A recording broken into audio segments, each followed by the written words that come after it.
The Locked On Podcast Network presents the NFL Big 3 in 30. The 3 biggest stories in the NFL from our local experts at the Locked On Podcast Network. We bring you the real story, why it matters, what's next, who wins the big game, and more, all in 30 minutes. The NFL Big 3 in 30 starts now with the biggest story in the NFL. Chiefs and Colts are both under pressure as they head into this monumental game on Sunday.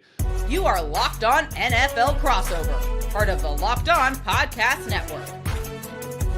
Your team every day. Last time the Colts and Chiefs played, the Colts won, but it was the most disastrous season I can ever recall in 2022. So good to be back with you guys in much better terms for the team. So headed into this game, the Colts have pressure, but it's facing pressure from the top of the league, from the top of the AFC. A little bit different than the Chiefs situation, but I'll let you talk about the Colts pressure that they're dealing with right now, Jake. Yeah, so kind of unexpectedly, the Colts have found themselves atop the AFC standings throughout most of the season. Now with their bye week, the Patriots and Broncos both caught up to them, and they're 9-2 as the Colts are 8-2. But still, the Colts have performed quite well early in the season as the Hunters and throughout the season as the Hunted. It really seems like they're getting a lot of teams' best efforts. Like you go back a few weeks to the Steelers, and their defense everyone was like, this is like the worst Steelers defense we've seen in years. And they totally flip a switch. Suddenly they can tackle again. Their pass rush is awesome. Like everything that had been plaguing them all season totally flipped, and they really just hit the Colts in the mouth. And then the Falcons a couple weeks ago out in Berlin, you never know what Falcons team you're getting, but they definitely gave them their best shot, ultimately in a Colts overtime win. So for the Colts, they're very coach speaky, led by Shane Steichen. It can fall on deaf ears to the outside, because Shane Steichen is very, we look at this day by day, week by week, but he's been consistent as ever in his third year now. And they finally got a good group in the locker room and in the coaching staff and everything, to where everyone's kind of marching in one direction. And they've really bought into his mantra of, we're taking things one day at a time. We're not looking ahead whatsoever. And, his consistency has just kind of helped them on all sides of the ball keep their eyes on the ultimate prize. And they don't get too high, don't get too low. And, I think us from the outside kind of pump things up for them more than they ever really look at it this way. Like, especially a matchup like this with the Chiefs.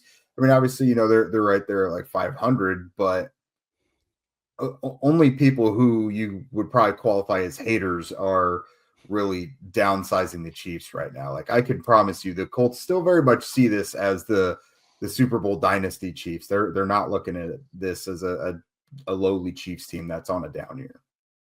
Well, that's smart, especially if you're taking on the coach's mentality about that. That keeps you frosty. It keeps you from giving yourselves a letdown. And for the Chiefs, the opposite is true too. They got to make sure that they still believe they're the dynastic version of this team, because at this point, they've been too reluctant to do anything outside of what they've done in the past, which is mostly keep it together good enough so that Patrick Mahomes can do his thing, right? And even Patrick today would tell you, part of the problem is I'm just not hitting my targets. I am missing passes to guys that are open, and that's part of the problem. And so for the Colts to take that attitude, just take it 1 week at a time, the Chiefs need to do that as well. And I hope that they're able to get back to it. This has been, you can read the frustration on most of the players about the way that they go about things. Not necessarily in person, but certainly leaving the field, that kind of thing. Social media, all of a sudden, you don't hear a whole lot from most Chiefs most of the year, but now things are starting to come along. The pressure is building. And I think that pressure right now is mostly inopportune because of the season that the Colts have had. Now they're feeling the pressure that they put themselves in, where normally we'd be in a position that, hey, this could be a great battle. And if they lost to the Colts, it would still be all right. But now this could be something that really puts them on the edge of even making a playoff run. And that's, I think, what's really adding to the constant downheaval of pressure. Yeah, I mean, when it comes to the Colts, I mean, they're kind of in uncharted territory a little bit. Like, you obviously want to go for the top seed. You get, the first round bye, you get home field advantage and everything, which they played much, much better at home. They're undefeated at home and everything. But if you're the Chiefs, yeah, it seems crazy to say, but like it feels like it could be a knockout punch. If they lose this game, I don't know what the rest of their schedule looks like, but they're in the AFC West. It's probably not a cakewalk by any means. So yeah, for the Colts, you want to get back to the top and stay in the race with like a Patriots team that, like, don't get me wrong, the Colts schedule has been fluff through the first portion of the season, and they're making each opponent look exactly how they should, but they now have the second most difficult schedule in this back seven here. So I mean, compared to the Patriots, like, it's going to be a race to the finish. And I mean, the Broncos too. The Colts have a win over the Broncos, but if they want to get that top seed, it's not going to be easy. Game with the Colts and the Broncos early on in the season, and now you're in a situation where you hold the tiebreaker against them. But you're right, you have a tougher schedule than maybe the Broncos have. But it's kind of interesting because you look at how this season has played out for Kansas City. You look at how the season's played out for the Colts. Generally speaking, if you were to tell me early on in the season that you're going to be having an 8-2 team versus a 5-5 team, or a team with 2 losses versus a 5-5 team, I think you'd probably flip the teams. Yeah. That obviously hasn't been the way that this has worked out, and that is okay. Kansas City is under a ton of pressure to try to make the playoffs at this point, and a loss against the Colts puts them with 6 losses. I don't know that they can get to 7 and feel like they can actually make the playoffs. So that is a huge thing that they would have to overcome. But not only that, you're looking at another loss to an AFC team, which is going to hurt you when you're looking at seeding and looking at making the playoffs, because you're probably on the outside looking in at winning the AFC West this year. So it's all about what your common record is and what your AFC record is going to be. So this is a tough game. Kansas City has to go in. They have to try to win this one, and they have to get going in the right direction. The NFL season is rolling along, and FanDuel is making sure you're ready for this weekend with a can't-miss offer. Right now, new customers can bet just $5, and if your bet wins, you'll get $300 in bonus bets to use across the app. I love using FanDuel because it fits however you like to bet. Player props, building a same-game parlay, or even jumping in live as the action unfolds. It's quick, easy, and the best way to add a little more energy to Sundays. So are you ready to play? Download the FanDuel app now by visiting FanDuel.com to get started. That's FanDuel.com to place your first $5 bet. Aaron Rodgers returns to Soldier Field for what could be one last stand in the place against the team that he claims to own. You are Locked On NFL Crossover, part of the Locked On Podcast Network. Your team every day. Chris, I imagine Steelers fans get a little tired of Aaron Rodgers' narratives and teams that he's facing, but this week, something a little bit fresh with the wrist injury, and we're not exactly sure if he's going to play or if he's not. I know Bears fans have had this game circled for a long time. What do we know right now, or is that very little? It's still very little. The thing is, Aaron Rodgers absolutely does want to play. And in fact, he wanted to go back in the game that he was knocked out of just this past weekend in the Bengals game. But the Steelers erred on the side of caution. And at the end of our press conference, he was asked, do you anticipate this being something that goes all the way to game time, or something that you decide that you figure out Thursday or Friday? And he says, I leave that up to Mr. Coach Tomlin. So it was funny the way he said it too. But he said his wrist feels better. It kind of described what happened, that he's just been doing a lot of rehab ever since. He kind of just fell down on his wrist when he was trying to brace himself as he was he's hitting the ground after a hit. And he said it's not a pain issue. It's more of a safety issue, because it's the functionality. And Mike Tomlin kind of hinted towards that when we talked to him on Tuesday, talking about it's the functionality of Aaron Rodgers that he wants to make sure of, that the non-throwing wrist doesn't, prohibit him from taking snaps, or protecting himself when he's on the field. So I think this is just a sense of right now he's going to keep rehabbing. He did not practice on Wednesday. We will see if he practices Thursday. I think the big day to watch is just Friday. Does he go through the walkthroughs on Fridays? If he does, then it's at least up in the air. If he doesn't, I imagine the Steelers will shut it down, declare him out, and it'll just be on Mason Rudolph Sunday. Yeah, that would definitely be two very different matchups for the Chicago Bears. And I'm really interested about how this rivalry of sorts plays out on the field on Sunday in terms of like energy for the game, because Bears fans have a lot of energy for Aaron Rodgers, and we'll hear from Rodgers in a second here about his return energy for Bears fans here. But when you look at this Bears roster, like the last time Rodgers played the Chicago Bears was like back in 2022, and the Bears have turned over the vast majority of the team since then. Like you can count on, I think, one hand the number of players on this Bears roster that played Aaron Rodgers as a member of the Green Bay Packers. It's like tight end Cole Kmet, I think Jalen Johnson, if he comes off injured reserve and plays. I think Jaquan Brisker and Kyler Gordon were rookies that season, the kicker Cairo Santos. But like it's not as though you have 53 Bears players who remember what it was like when Rodgers was beating up on them every single week. It's kind of more like a handful of guys, but you'll have 60,000 fans at Soldier Field who remember Aaron Rodgers beating them up every week. And I'm curious like how that translates. Like if even players who weren't here can like feel that and kind of take that on, or for a lot of them, it'll just be like, well, Steelers are a non-conference opponent, a good team, and you want to win every game, but like maybe this will end up feeling a little bit more like any other game, regardless of if Rodgers plays or not.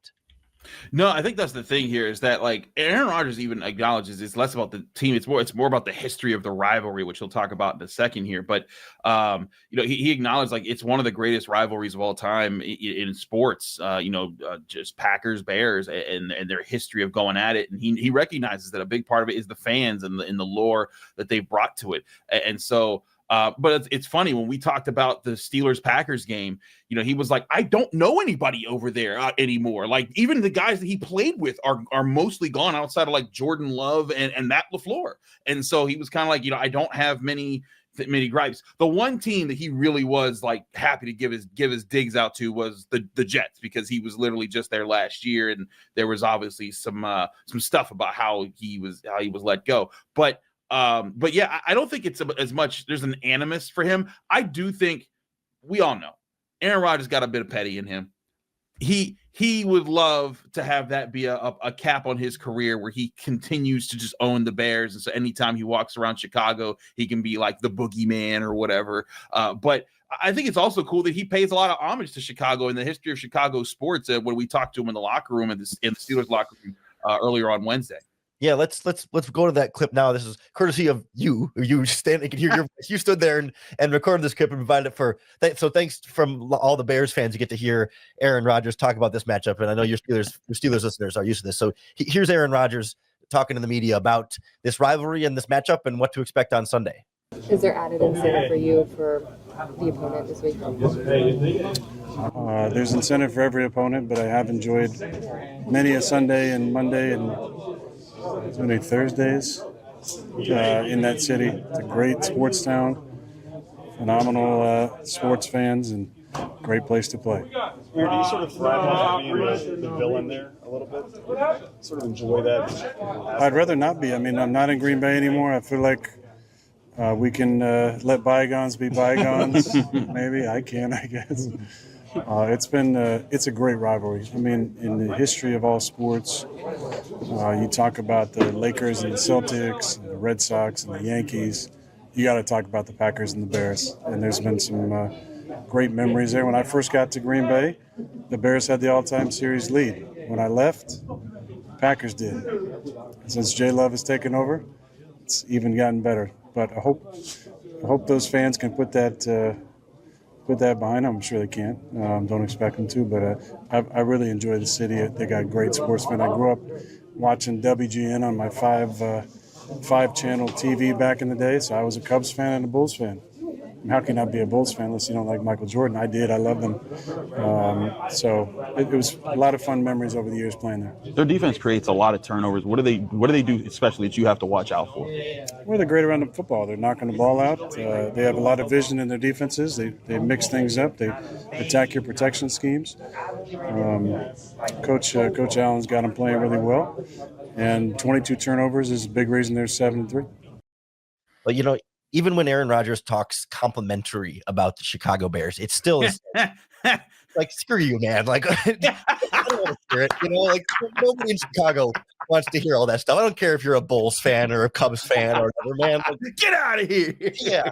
Like even at the end there, right? He's very complimentary of Dennis Allen's defense and says the Bears defense is playing well. Like, they're not playing that well. Like, that's one of the big storylines is like they played a little better against JJ McCarthy and the Vikings last week because McCarthy put 17 passes in the dirt and his receivers dropped 6 more.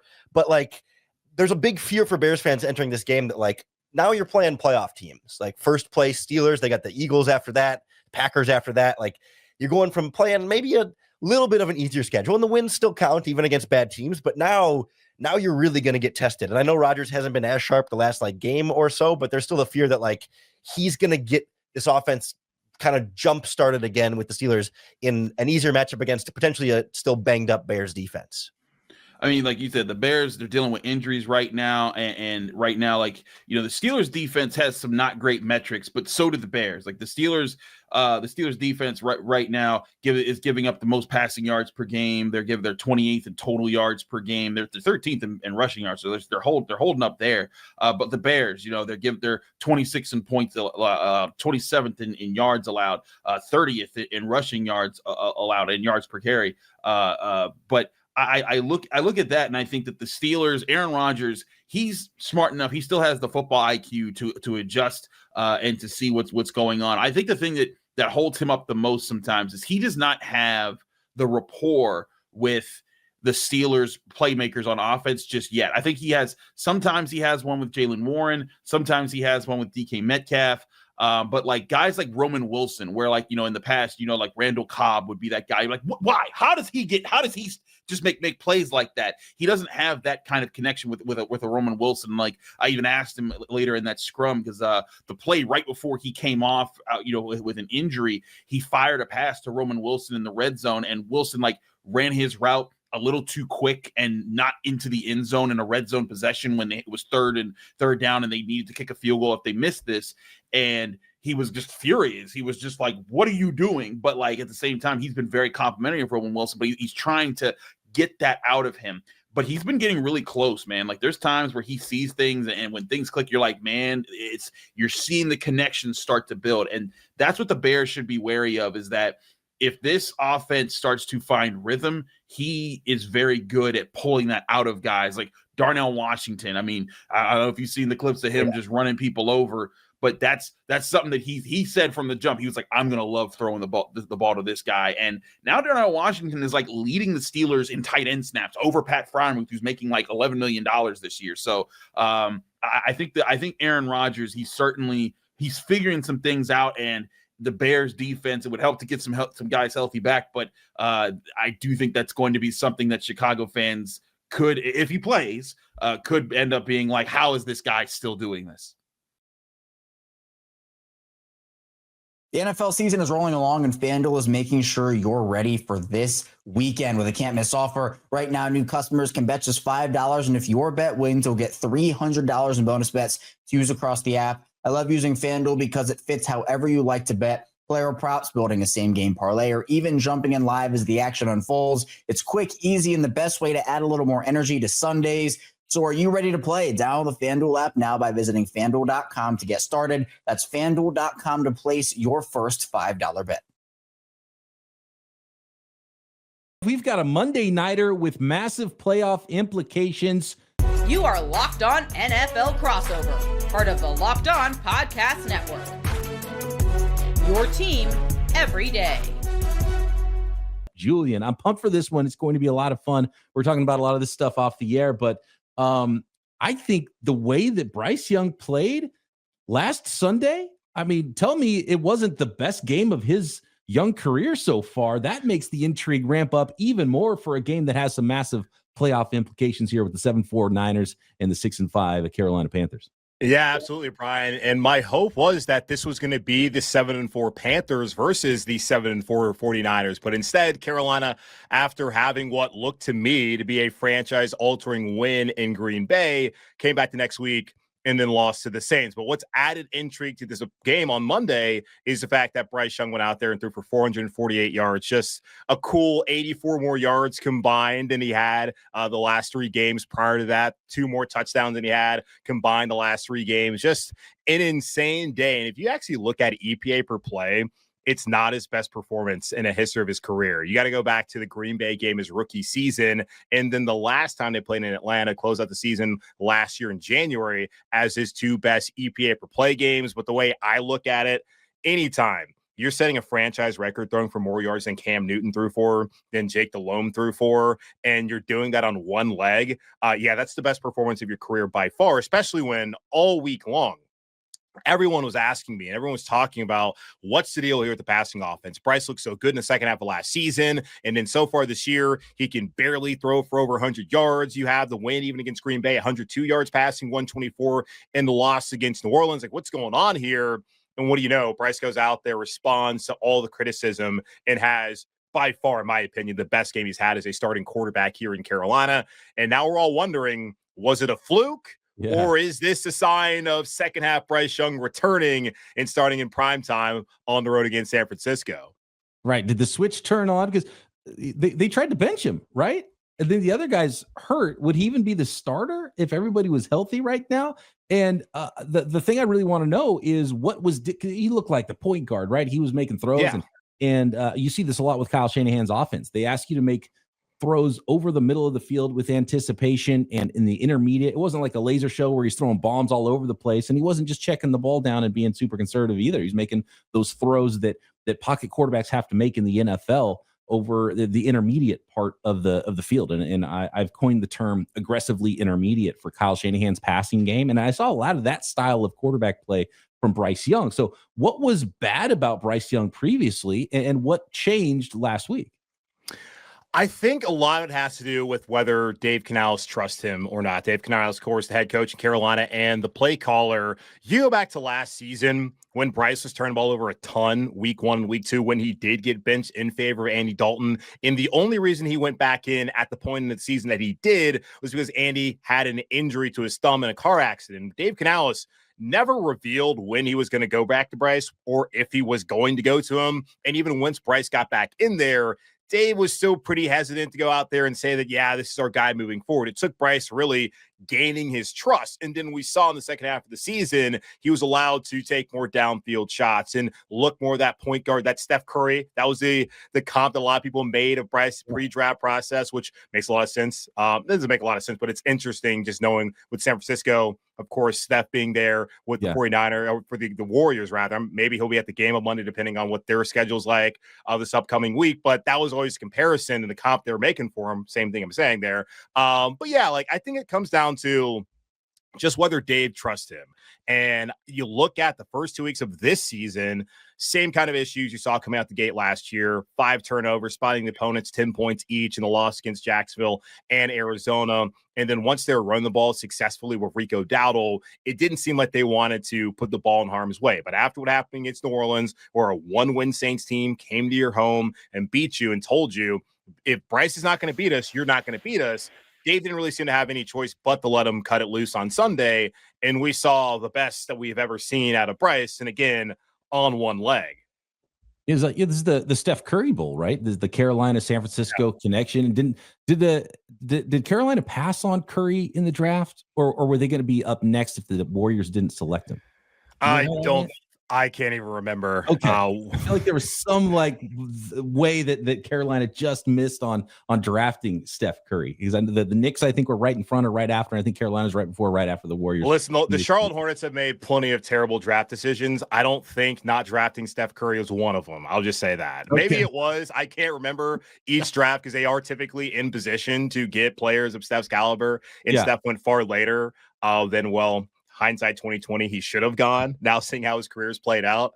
But yeah, let's not talk about the Hornets right now. We're talking about positive things here in Carolina right now. Charlotte Hornets or Warriors. We won't talk about banners that have been hung because of that draft pick for the Golden State Warriors. And who knows? I don't know if they're off, but maybe Steph will be in the building for this one with the Panthers and the 49ers on Monday Night Football. The biggest storyline for the 49ers is also quarterback and getting their point guard back, getting Brock Purdy back and how well he played in his return from his turf toe. And it's said that he's not 100% and probably won't be 100% for the rest of the year on that toe injury, but you couldn't tell, at least in this game, and he was still himself, and he was still navigating the 49ers offense and making big throws and making a ton of checks at the line of scrimmage, and really was vintage Brock Purdy in that game, and multiple touchdowns to Christian McCaffrey and George Kittle, and it was all the usual suspects for the San Francisco 49ers. So that was a great sign for the Niners to get their guy back and see that offense hum against an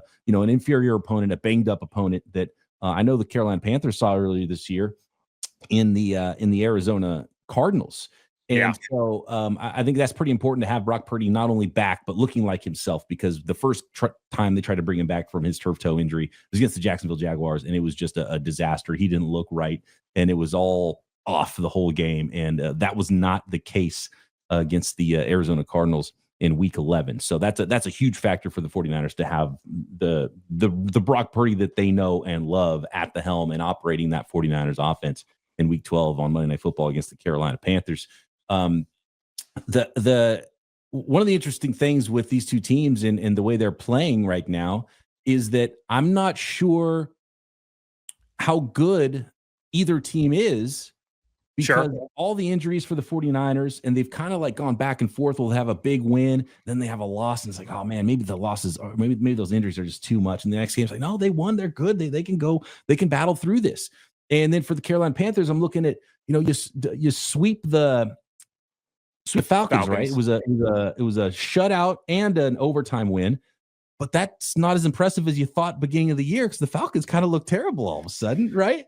And so I'm really not even that sure after 11 weeks of this season what exact teams we're going to see out there on the field, and how good the Carolina Panthers quarterback's actually going to play if he can follow up that performance from last week. So and that's to learn about these teams a little more.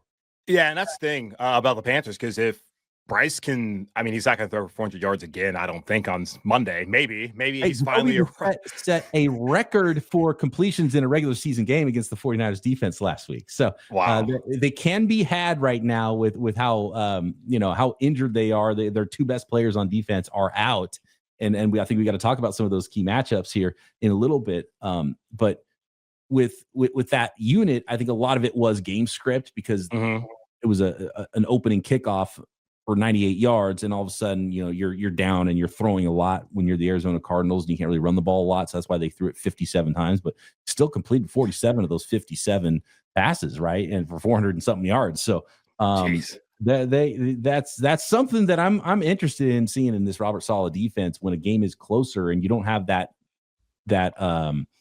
luxury with the scoreboard, and you can play soft and just kind of bend, don't break, what that'll look like, especially if someone is playing at a high level on the other side of quarterback. Yeah, and we'll see. There is a relationship that Robert Saleh and that Dave Canales has. I forget where it dates back to. I know last year when Saleh was still with the Jets, they came down to Carolina for joint practice ahead of their week 2 preseason game. So that'll be kind of an interesting matchup to see how those two obviously know each other pretty well, how they go back and forth against each other on Monday night in that game. So yeah, we'll see if Bryce can put up the same kind of numbers. I would not bank on that happening, but also I have no idea what to expect at this point in time heading in this game on Monday. But Carolina certainly is a far improved team from where they were a year ago. Just how many more games will they win than they won last year? They've already won one more. They've got to 6 after only winning 5, but a tough remaining schedule starting on Monday against San Francisco. So we'll see how they're able to finish off the season, where they still are very firmly in the playoff hunt.